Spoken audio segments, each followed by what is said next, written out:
নমস্কার, কলকাতা টিভি ডিজিটালে আপনাদের সকলকে স্বাগত। একদিনের সাময়িক শক্তি কলকাতা পুরসভার ডেপুটি মেয়র অতীন ঘোষের।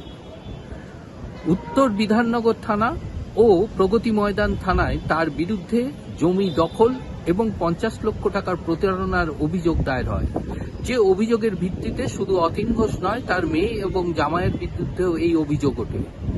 সেই অভিযোগের গ্রেপ্তারি এড়াতেই কলকাতা হাইকোর্টে আগাম জামিনের আবেদন জানান অতীন ঘোষ। আজ সোমবার সেই মামলার শুনানি চলাকালীন রাজ্যের পক্ষ থেকে আইনজীবীরা সময় চেয়ে আবেদন জানান বিচারপতি তীর্থঙ্কর ঘোষের এজলাসে। রাজ্যের আবেদনের প্রেক্ষিতে আজকে মামলার শুনানি মুলতবি হয়ে যায়, কিন্তু বিচারপতি তীর্থঙ্কর ঘোষ পরিষ্কার জানিয়ে দেন যে যতদিন পর্যন্ত এই মামলার শুনানি গ্রহণ করা না হচ্ছে ততদিন অতীন ঘোষকে গ্রেপ্তার করা যাবে না। ফলে আগামীকাল মঙ্গলবার এই মামলার শুনানির জন্য ধার্য করেছেন বিচারপতি তীর্থঙ্কর ঘোষ।